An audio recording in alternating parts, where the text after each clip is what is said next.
পৃথিবীর মানুষ এখনো পর্যন্ত মাত্র 12 কিলোমিটার পর্যন্ত নিচ পর্যন্ত যেতে পেরেছে। সেটা কে করেছে জানেন? 1970 সালে সোভিয়েত ইউনিয়ন। তারা চিন্তা করলো তারা পৃথিবীর নিচে যাবে, কারণ তারা পৃথিবীর নিচে হচ্ছে কিনা আমাদের বরাবর নিচে হচ্ছে কি আমেরিকা।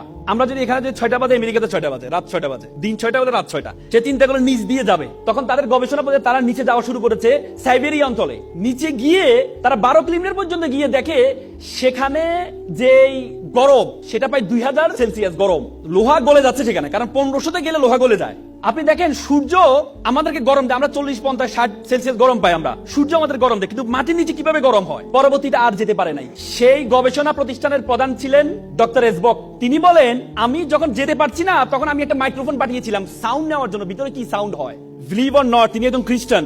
তিনি বলেছেন আমি নিচে গিয়ে একটা সাউন্ড পেয়েছি, সেটা হচ্ছে মানুষের কান্নার আওয়াজ পেয়েছি। তিনি আবার বলেন, তিনি ভাবলেন এটা একটা ইকুইপমেন্ট বা আমি যে ইকুইপমেন্ট পাঠিয়েছি সেটার কোনো আওয়াজ হতে পারে। তিনি আবার পাঠালেন, পরে দেখলেন এটা কোনো একজন দুইজন মানুষের আওয়াজ না, এটা হচ্ছে হাজার হাজার মানুষের কান্নার আওয়াজ, এবং সেই আওয়াজগুলো বেশিরভাগ আওয়াজ হচ্ছে মহিলাদের আওয়াজ। তখন তিনি স্টপ করে দিলেন। তিনি বললেন, I am a communist, I don't believe heaven and Bible, but I believe in hell. আমি জাহান্নামকে বিশ্বাস করি। আল্লাহ রাসূল বলেছেন বেশিরভাগ মহিলা জাহান্নামী হবে, বলেছি কিনা? এবং আমরা জান্নাতের ইল্লিন আর সিজ্জিন, ইল্লিন হচ্ছে যেখানে আমরা মৃত্যুবরণ করার পরে আমাদের বডিটাকে, আমাদের রুহটাকে ইল্লিনে নেওয়া হয়। ইল্লিন বলতে হচ্ছে আল্লাহ তাআলার যে আরশের নিচে রাখা হয় সিদরাতুল মুনতাহার পরে। আর সিজ্জিন, সিজ্জিন বলা হয়, সিজ্জিন হচ্ছে জাহান্নামের টুকরা, যেটা হচ্ছে জাহান্নামের সর্বশেষ জায়গাটা সিজ্জিন। আব্দুল্লাহ ইবনে আব্বাস আল্লাহ রাসূলের চাচাতো ভাই ছিলেন। আল্লাহ রাসূলের চাচাতো ভাই আব্দুল্লাহ ইবনে আব্বাস বলেছেন সিজ্জিন হচ্ছে পৃথিবীর সর্বশেষে অবস্থিত, মানে পৃথিবীর নিচে অবস্থিত সিজ্জিন। তার মানে জাহান্নাম হচ্ছে পৃথিবীর নিচে অবস্থিত। আপনি চিন্তা করতে পারেন যে হাদিস সূরা নূহতে বলা আছে ফেরাউনকে আমি পানিতে ডুবিয়েছি, ডুবানোর পরে তাকে আমি জাহান্নামে নিক্ষেপ করেছি। তার মানে নিচে গিয়েছে, নিচে থেকে জাহান্নামে কিভাবে যায়? তার মানে আমাদের পৃথিবীর নিচে যে আগুন আছে সে আগুনের সেলসিয়াস বিজ্ঞানীরা বলেছেন 6000 সেলসিয়াস গরম।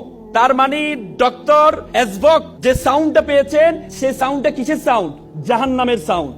বিশ্বাস করেন আমি যখন এই থিসিসটা পড়লাম, বিশ্বাস করেন আমি আমার চোখের পানি ধরে রাখতে পারি নাই যে আমরা পৃথিবীর এত জায়গায় গিয়েছি, আমরা উপরে আকাশ আসমান এত জায়গায় গিয়েছি, কিন্তু আমরা পৃথিবীর নিচ পর্যন্ত এখনো যেতে পারি নাই। মাত্র 1%, পৃথিবীর ব্যাসার্ধের মাত্র 1% থেকে কম আমরা নিচে যেতে পেরেছি, তার নিচে যেতে পারি নাই। তার মানে আল্লাহ তাআলা যে আমাদের জন্য জাহান্নাম রেডি করেছেন, আমাদের জন্য জাহান্নাম প্রস্তুত করেছেন, সেটার প্রিপারেশন আমাদেরকে নিতে হবে, সেটা প্রিপারেশন আপনাদেরকে নিতে হবে। এজন্য আপনাদেরকে এখানে বলেছেন আল্লাহ তাআলা আল্লাহ রাসূলকে প্রথম যে উপদেশটা দিয়েছেন সেটা হচ্ছে ইকরা, পড়ো। আপনি যদি জানেন, আপনি যদি পড়েন, আপনি যত বেশি জ্ঞান অর্জন করতে যাবেন, যত বেশি পড়তে যাবেন, আল্লাহর সৃষ্টি সবকিছু সম্বন্ধে আপনার সবচেয়ে বেশি ধারণা তৈরি হবে।